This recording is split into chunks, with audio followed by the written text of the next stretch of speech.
Well, it's difficult to follow up a talk like the one that we just had, so I'll be a little bit more modest. I won't do trillions, but I'll try to 1,000,000. I'd also like to start by thanking the organizers for the invitation to come here. It's always nice to come back to Barcelona. And the topic of my talk is the modeling of pedestrians, and several of them.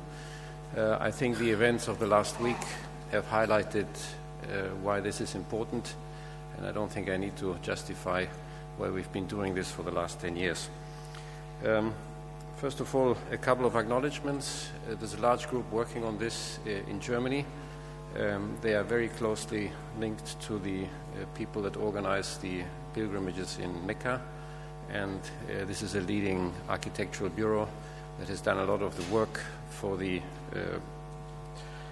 monitoring and the comfort of pilgrims in Mecca, and then my own research group and some students.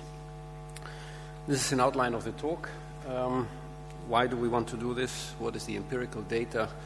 We heard in the previous talk that it's not just about flops and trying to be fast, but you also want to be accurate, and particularly when you're dealing with human lives, that's, I think, even more important. Then what are the modeling options for pedestrians, and then how do we do this in a fast way, and then some examples in an outlook. So the motivation is that the world is not getting less populated, cities are getting larger, and we have a large number of events where a lot of people come together. These could be demonstrations, these could be rock concerts, these could be pilgrimages. There's a lot of venues where a lot of people come together, and of course when that happens, instabilities can occur, stampedes can occur, and people can die. So we want to do these simulations for traffic management, for evacuation, and for the avoidance of injury and death. Why do we want to do this faster than real time? Because if you can compute faster than real time, you could monitor people and then try to predict in 1 minute what is going to happen in 10 minutes and then take preventive actions. So the idea is to have a command and control center like this. You measure the input, and this is getting easier all the time. Everybody has a cell phone that becomes your identification device. You know where everybody is. So you could in real time monitor where the 1,000,000 people are and then see where they're going, what their velocities are and positions, and then try to start a simulation based on that initial data. And then if you can do this really faster than real time, then you would be able to prevent accidents from happening. So the problem statement is relatively obvious. You want to be accurate enough for risk assessment. You want to have a very high degree of realism. And so that means you need micro-modeling. You need to model each person individually. We're talking more than 100,000 pedestrians in the Haram, the main mosque in Mecca. You have at any time between 100 and 300,000 people. And you want to do this faster than real time. So what do we know about people? After all, we want to build models for this. This is the Bible for pedestrian flow. It's Przeciński-Miliński. This is a large compilation from the Stalinist era. The German edition is from 1971. It's a very large compilation of empirical data, and it's a standard reference for pedestrian traffic design. There's also a lot of work in the United States done by Fruin.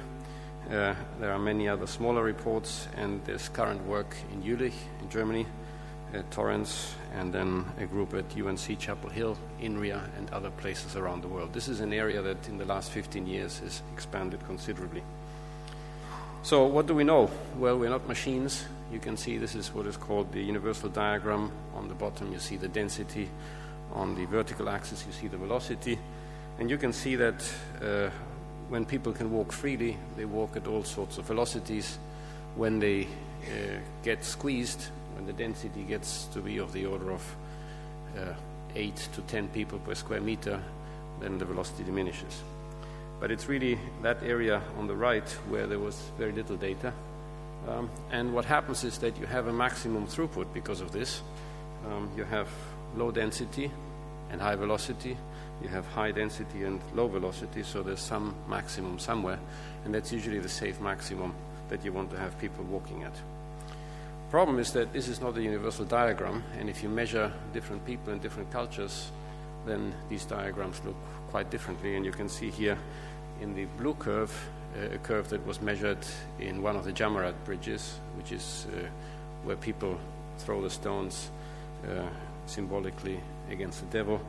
That's the blue curve, and you can see the standard curve from the Brzezinski-Mlinsky, and you can see that they're quite different. So we did our own measurements. This was painstaking work. 34,000 pictures were evaluated for this. And we took people, and then we measured what their velocities were, and then we came up with a characteristic diagram that is a characteristic of the zone of the Tawaf in Mecca. So other empirical data that we know is that people have sort of a map of a planned route where they want to go. Just imagine or think what you do when you go to a shopping center. You have sort of a visual map, a macro map where you go. You have a visual horizon of between 2.5 and 5 meters. Beyond 5 meters, you really don't care too much. You have a 120-degree perception. And depending on the culture, you have a comfort zone which you want to maintain a certain distance with your nearest neighbors. Now, the modeling options, people have looked at continuum mechanics for this. So there are gas and fluid analogies of people. That works fairly well if you know what the velocity direction is. The problem is that the richness that you can obtain with that is rather limited because you're assuming that everybody is walking in the same direction. And really, when you get stampedes or when you get things that go bad, it usually happens because somebody stops and it's no longer a continuum. So then you have to go into discrete models, and here we have cellular automata, social force models, and agents, and we use a combination of social force models and agents. If you look at these discrete models, any one of them has sort of a global movement and a local movement. The global movement is based on targets or things that these people want to do and achieve, and that determines their will force, where they want to go at what time. And then you have the local movement where they have collision avoidance with neighbors, and you try, of course, to avoid walls or other obstacles that might arise. In the end, you're solving, as all particle models, Newton's equations. So you have a momentum equation and an equation for the position. And of course, the modeling effort comes the force. And you have what we call internal forces, which are the will forces, pedestrian collision avoidance forces, and obstacle avoidance forces. And then you have external forces when somebody bumps into you or some object bumps into you. So things that you want to do are internal forces. Things that come from the outside are external forces. And if you think about the modeling effort, for example, the will force, I'm standing, I want to move at a certain velocity. How long does it take me to get there? That depends on the fitness of the person, of course. And you can come up with relatively easy ways of modeling this, and you can see that you achieve these typical values relatively in a straightforward way. And the idea is then that you try to have the will force to be less than the avoidance force, the contact force, and wall forces, but you can relate all of these forces to this relaxation times, which makes it quite universal. You may have people that are pushier than others, and you may have other things like drifting out or drifting in the Kaaba, which are special things. Contacts, we are all elliptical. Some are less elliptical than others. Of course, it depends on the weight. So now the question is, how do you when you look at the high density that you sometimes achieve in Mecca, you have 8 to 9 people per square meter. You can only achieve that if you have ellipticity. You cannot achieve that if you have circular bodies. And of course, then the question becomes the contact, and it's a question that is going to be talked about in this conference, the contact between particles that are not spherical. And what we do is we replace the ellipse by 5 spheres or 5 disks, which is of course much faster to do the contact that way than doing the ellipses. You also have to avoid buildings, and that's sort of a local steering option. So you have to look ahead and try to get around buildings. A few Hajj-related studies. Just as an aside, Hajj is happening this week. It's a 1-week event. Every Muslim that is able to do it has to do it. We have 1.8 to 1.9 billion Muslims in the world. So if you think about the rising Muslim middle class, you're looking at about 20 million people that will try to go to Mecca every year. The capacity that we have right now is about 1.8 to 2 million people. So this is an event that is not going to diminish in importance. If anything, it's just going to get worse. Okay. So this is what Mecca looks right now. There's a huge building program going on. You can see all the cranes in there. And we were involved in this structure that is in the middle, this elevated walkway, which is called the temporary mataf, which went up a couple of years ago during the construction and was a big success, and it's being used a lot. And this is how it looks. This was Laylat al-Qadr. This is during the Ramadan last year. So you can see this is the type of crowd that you're trying to simulate. One of the questions that came up with that building was if we put these columns, are they going to influence the motion of the people? That was one of the questions that we were trying to answer. You can see on the left, well, maybe we can. Let's see if I can bring this up here.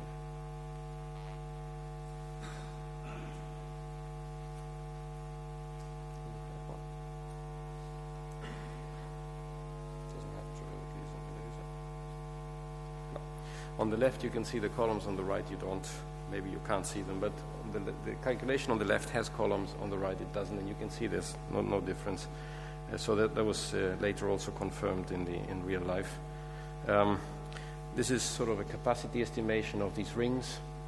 How many people can you put through them? And this is an emergency calculation. You will see people coming in from the top, an emergency team trying to get against the stream, and how long does that take? And then finally here, a simulation where we have wheelchairs and people together trying to estimate the capacity of that ring. This is a prayer simulation here. People will come in from the city during Ramadan in particular, and you have people in the middle during the rounds around the tawaf, and then eventually these people have to line up to pray, and so that squeezes people out.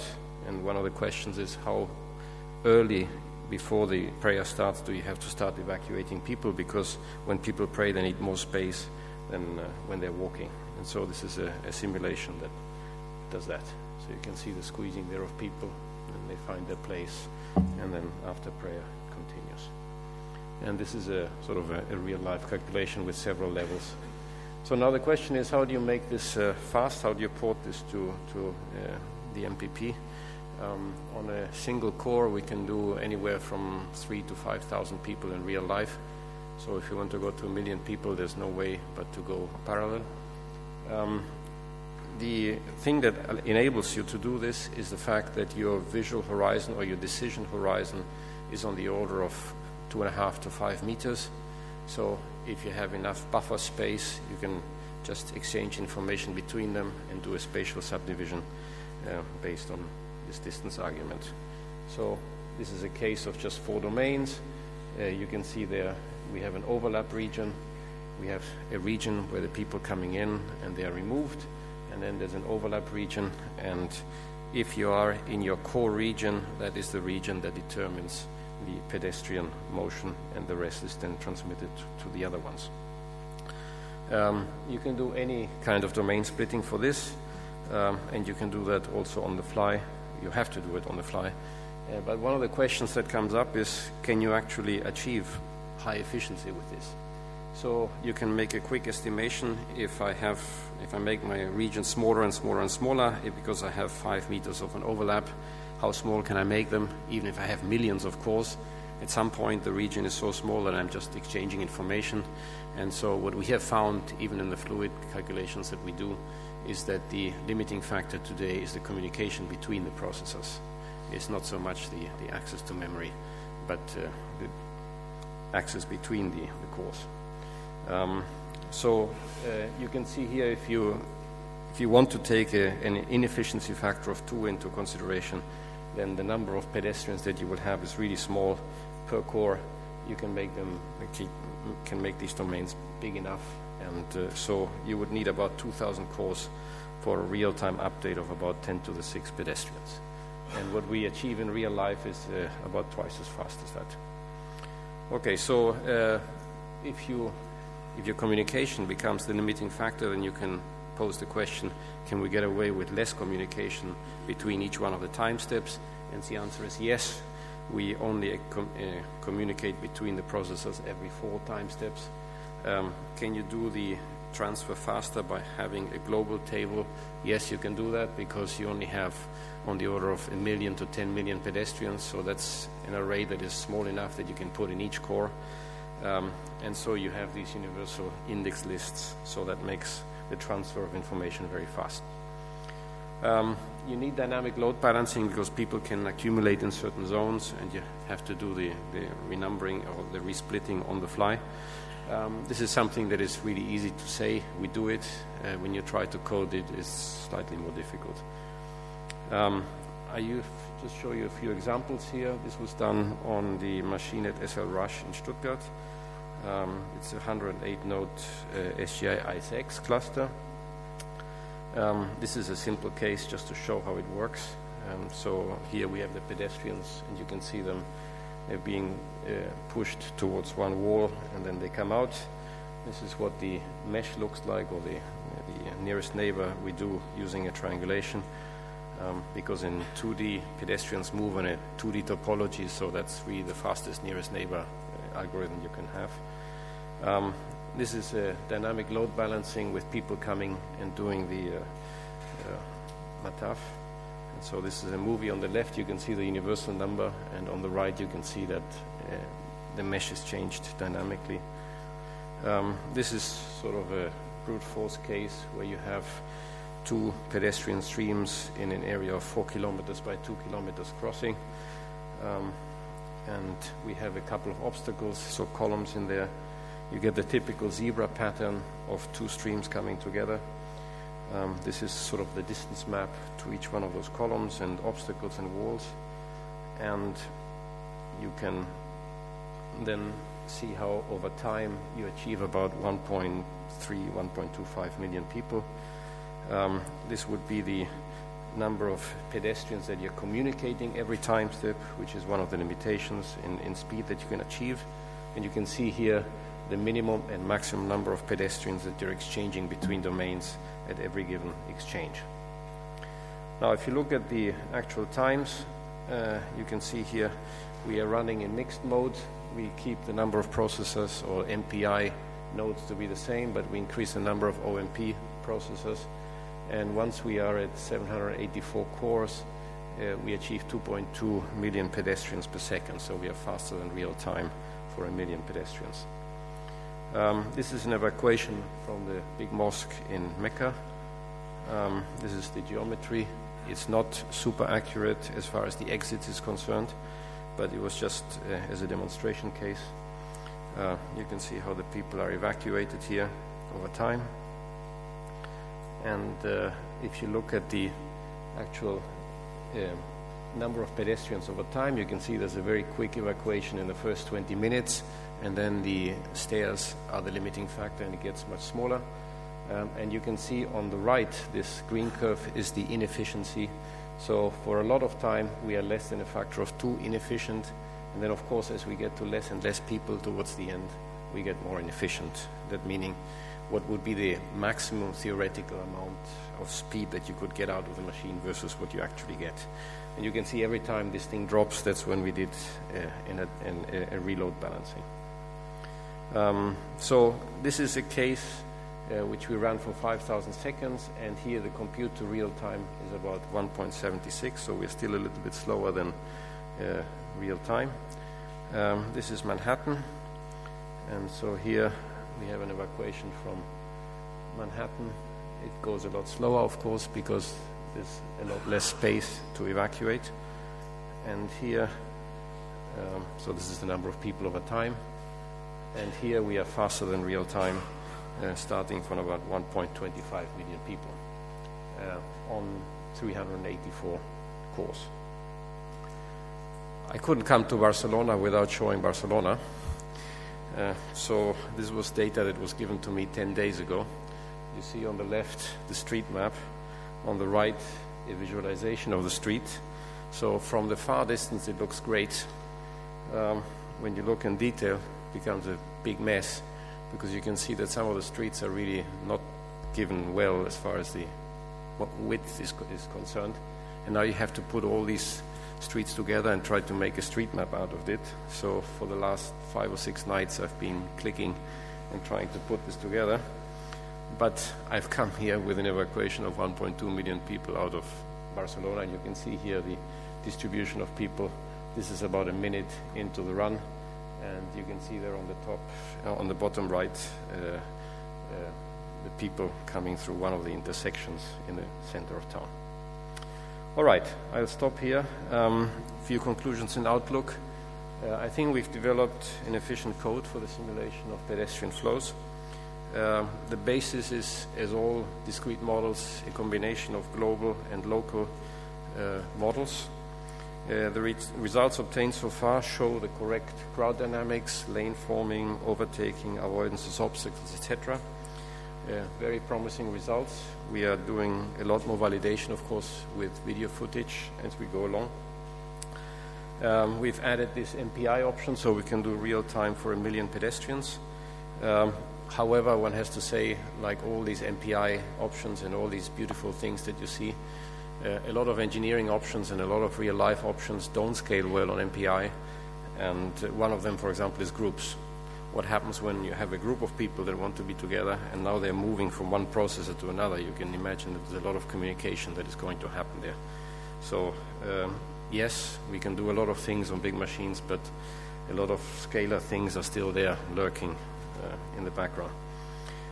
We want to incorporate a little bit more realism, queuing, moving in walkways, in and outflow behavior, and of course panic.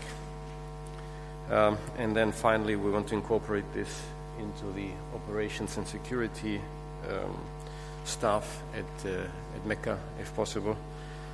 This idea of having a command and control center that is simulation based and where you fuse real-time data with high-performance computing calculations to avoid possible injury and death. Thank you very much.